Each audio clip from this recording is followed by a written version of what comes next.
Hello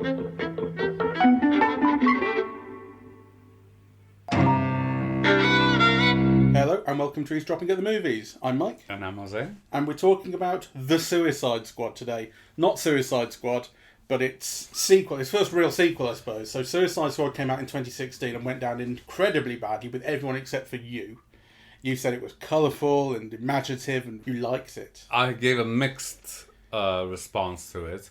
And I see, because I wrote a little blog post on it, which we can include here, what I really appreciate about it is Jared Leto as the Joker. Yes, you were the one who liked Jared Leto as the Joker.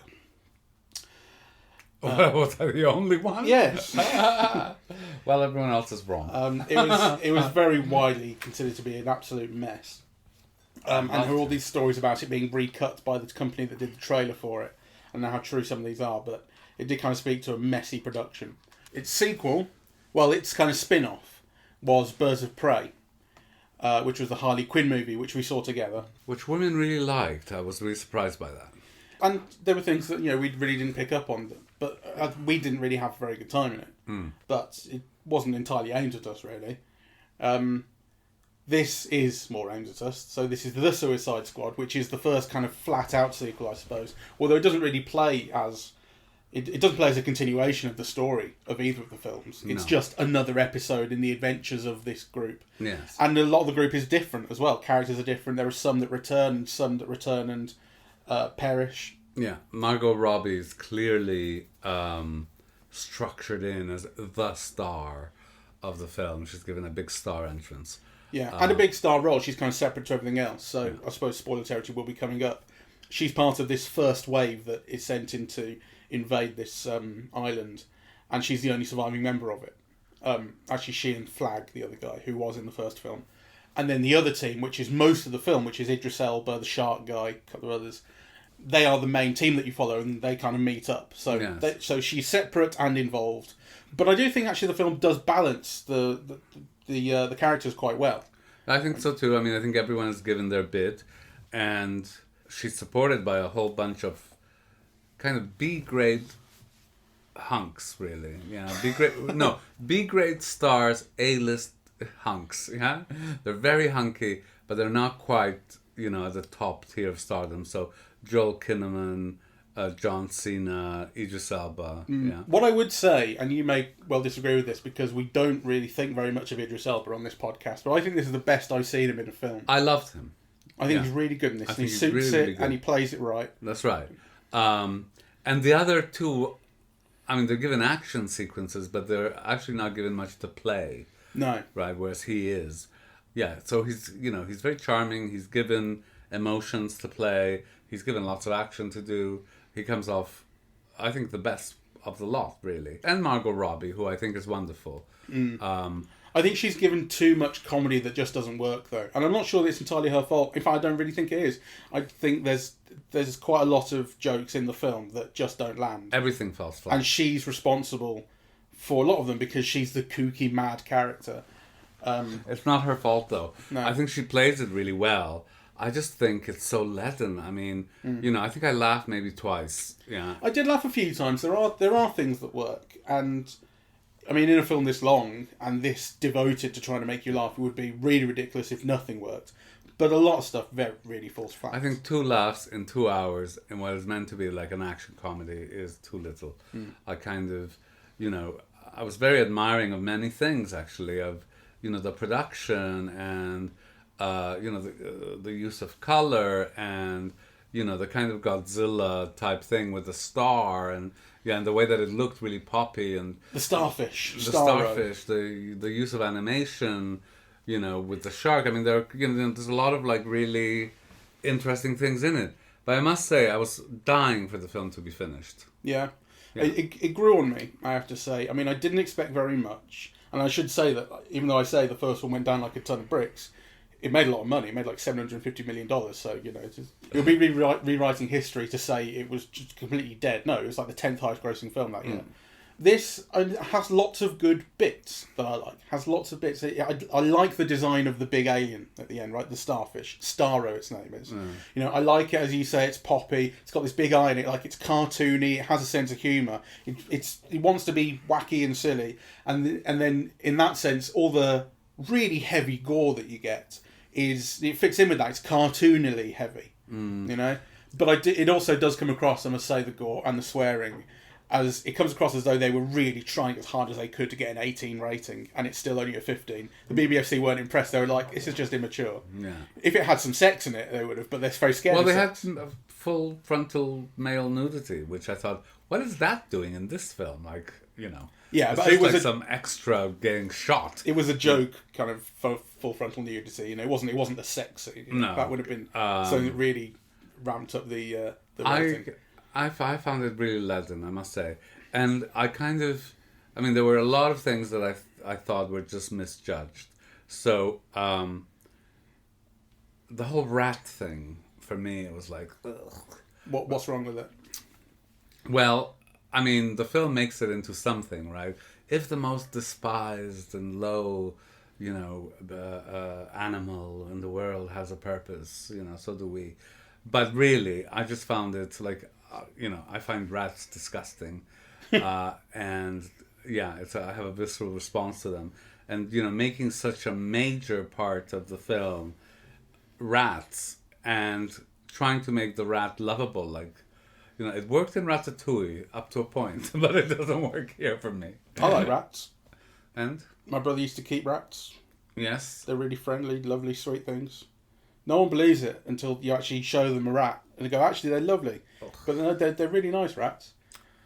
I wouldn't like befriend a street rat, you know. But I don't have that response to rats. But I can understand what people do. And that's what Idris Elba's character does the whole time. And then the very final shot of the film is him making friends with the rat. He overcomes. That's lovely. Yes, well, it didn't work on me. Oh, it's lovely. I thought it was very misjudged. Because, you know, to make a major character in the narrative, to be the controller of rats, you know, who's always petting rats and was always remembering fond things about rats and so on.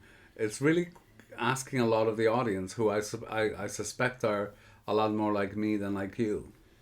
So, maybe it is, but I don't know. I think you go with it, and I think the film is the film would probably like to describe itself as irreverent, and a lot of that irreverence is in the jokes that fall quite flat. But maybe that kind of character design is part of it. You know. Yeah. Get onto this, you fuckers. This girl likes rats, and you will too. I didn't. And I didn't like much else about the film. I thought it bordered on racist.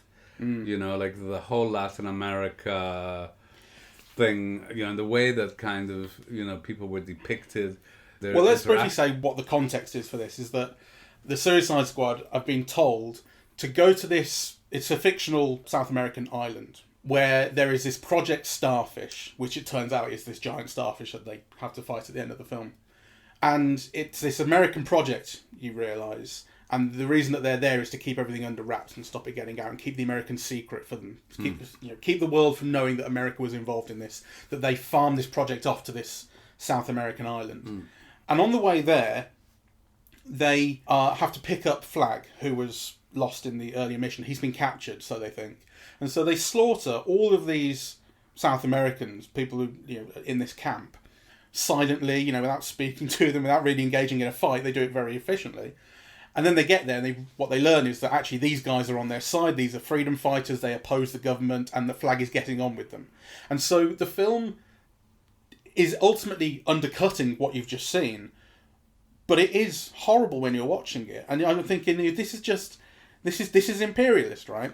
The film does have this thing about imperialism and trying to undercut it. So John Cena's character is super America, and he has the irony built into him. His name is the Peacemaker, and he goes, "I will kill as many people as it takes to keep the peace," which is such a clear down the line satire of American foreign policy. Yes, you know, so you can see what they're going for, but on the way to doing it, you do sit through all this unpleasantness. Yeah, they're trying to be satiric and ironical and undercutting it, but then they're also reproducing that which they are trying to undercut. Yeah, exactly. So, and it's very unpleasant to see, you know. So they kill, a whole campsite of freedom fighters, and they go, oops, and actually it's not funny, it doesn't work. Yeah, Right. but even when you didn't know they were freedom fighters, even when you thought these are the enemy and they have to free flag from these guys, it still wasn't pleasant then. No. Didn't feel justified enough at that point. True, but it made it all the worse when you realise. Yeah, absolutely. So As opposed, and that's the thing, as opposed to making it a joke. I mean, it is meant to be a joke, but it really fell super flat, that one. it does. There's something wrong about the rhythms of the film, because you can see how a lot of those jokes could work or might work, and yet they don't, or at least they didn't on me, right? And I think a lot of it had to do with the rhythms, with the timing of the thing. Yeah, the timing makes the jokes go flat, right? And this is where I was getting at a little bit with Margot Robbie's performance, because I think she's great, right? And I think she does all that you can expect an actress to do in that role, right?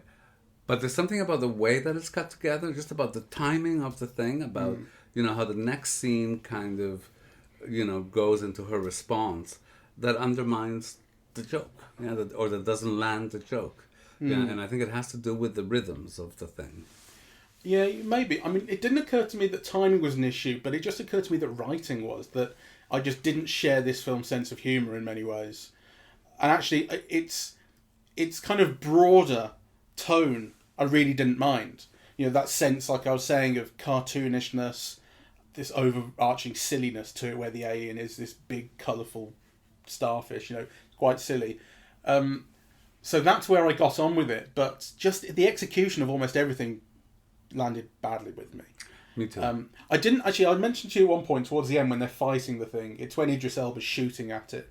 I was going like, the audio from this has to be bleeding into the cinema next door. It's so loud.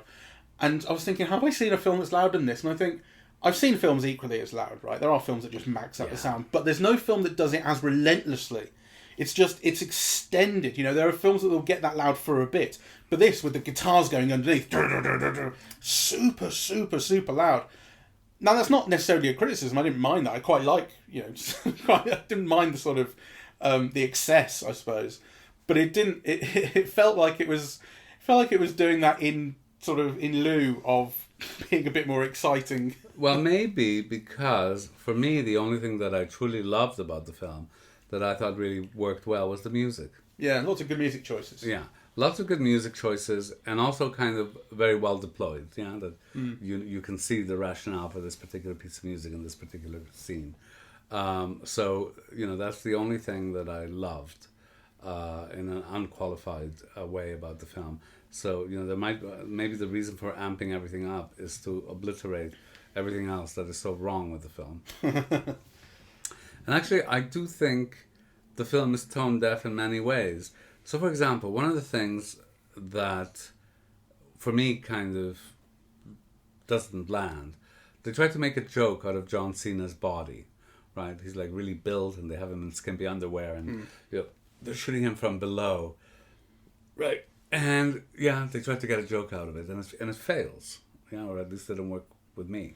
And there's a lot of display of male bodies, but in an odd way. So, for example, we had seen John Cena in The Fast and the Furious, and and he's a very likable person. He's very charming and so on, and of course he's got immense muscles, and he's very fit and so on.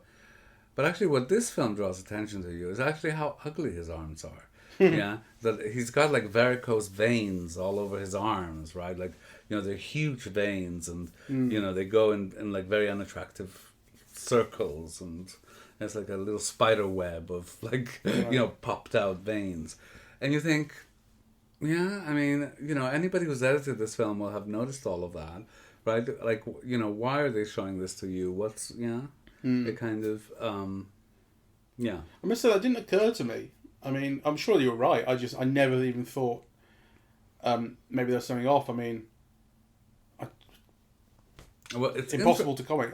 It's interesting that they didn't occur to you, and maybe the reason for those choices is so that it wouldn't occur to heterosexual men, right? Yeah. But this is a film with lots of display of male flesh. Yeah, Joel Kinnaman has his shirt off through half the film, right? And so does John Cena, really. It's true, come to think of it. Because, I mean, that would have occurred to me, and probably did occur to me in Fast and Furious, films like that are really low-key machismo showing off. This isn't like that.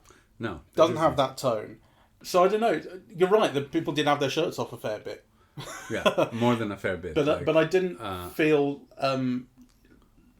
like in Fast and Furious. I'm drawn to looking at the bodies. They're being so displayed for me. Well, it didn't feel like that here. Oh gosh, well I think you must have missed the boat, because if you remember the scene where Luna, so Harley Quinn goes into the palace. Right, and how are we introduced to the Luna character? Yeah. He comes out of the bath, right, and he's completely ripped. And right. So that's true. And yet it does feel like showing them off for beauty more than for machismo. No, definitely. Yeah.